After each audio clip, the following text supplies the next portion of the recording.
اعوذ باللہ من الشیطان الرجیم، بسم اللہ الرحمن الرحیم۔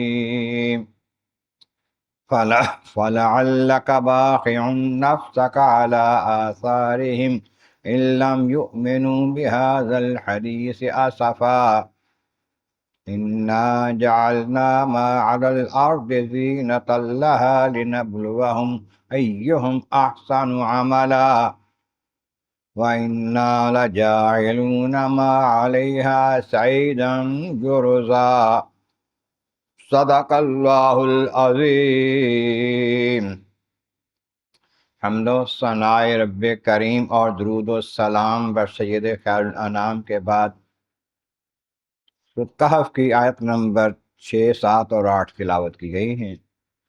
15ویں پارے کے 13ویں رکوع میں ہے۔ اس سے پہلی آیتوں میں بتایا گیا سب خوبیاں اللہ تبارک و تعالیٰ کی ہیں، جس نے اپنے بندہ محبوب پر کتاب اتاری اور اس میں کوئی کجی نہیں رکھی، عدل والی کتاب ہے، اور اللہ تبارک و تعالیٰ کے عذاب سے ڈرانے والی ہے منکروں کو اور خوشخبری دینے والی ہے مومنوں کو، نیک کام کرنے والوں کو اچھے اجر اور جنت کی، جہاں ہمیشہ ہمیشہ رہیں گے، اور ڈرانا ان لوگوں کو جو کہتے ہیں کہ اللہ تعالیٰ کی اولاد ہے۔ انہیں اس بات کا علم نہیں ہے، نہ ان کے باپ داداؤں کو جو کہتے رہے، یہ بہت بڑی بات، سخت بات یہ کہتے ہیں اپنے منہ سے، اور یہ جھوٹ ہی کہہ رہے ہیں۔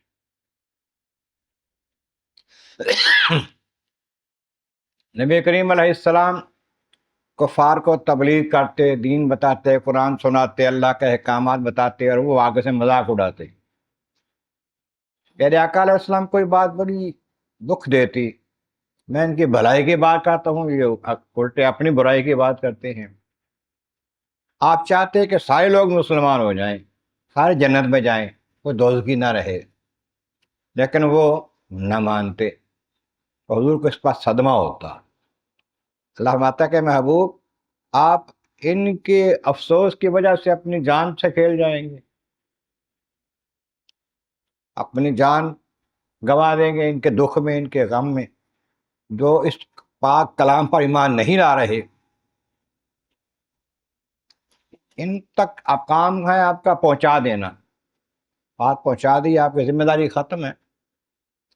اور یہ جو زمین پر ہم نے ان کو نعمتیں دی ہیں، زینت دی ہے، فصلیں ہیں، جانور ہیں، مال و اسباب ہے، اس کے اوپر اتراتے ہیں۔ انہیں نہیں پتا کہ ہم نے یہ تو آزمائش کے لیے دی، امتحان ہے۔ اللہ تعالیٰ کی نعمتیں پا کے اس کا کتنا شکر ادا کرتے، کتنا اس کو مانتے ہیں۔ اور پھر ایک وقت ایسا آئے گا کہ جو زمین کے اوپر ساری چیزیں ختم ہو جائیں گی۔ اِنَّا لَجَاعِلُونَ مَا عَلَيْهَا صَعِيدًا جُرُزًا، ہم سارا ایک چٹیل میدان کر دیں گے، نہ پہاڑ رہے گا، نہ درخت رہے گا، نہ کوئی اور شے رہے گی، سب ختم ہو جائیں گے، اور میدان محشر اس پہ قائم ہو جائے گا، اور سب لوگ جو ہیں میدان محشر میں اللہ کی بارگاہ میں اس برابر میدان پر حاضر ہو۔ تو یہ بتایا گیا ان آیت کے کلمات تو یہ بات میں کہ تبلیغ کرنا تو ضروری ہے، دین کا کام، دین کی بات پہنچانا لوگوں تک حق ہے، ضروری ہے، لیکن اگر کوئی ایمان نہ لائے اس پر افسوس کرنے کی ضرورت نہیں ہے، اس کی قسمت ہی ایسی ہے، نہیں ایمان لاتا تو نہ لائے۔ لیکن حضور صلی اللہ علیہ وسلم کو بہت غم ہوتا تھا اس بات کا، کوئی ایسا بندہ نہ رہ جائے ایمان نہ لا کے جہنم میں چلا جائے۔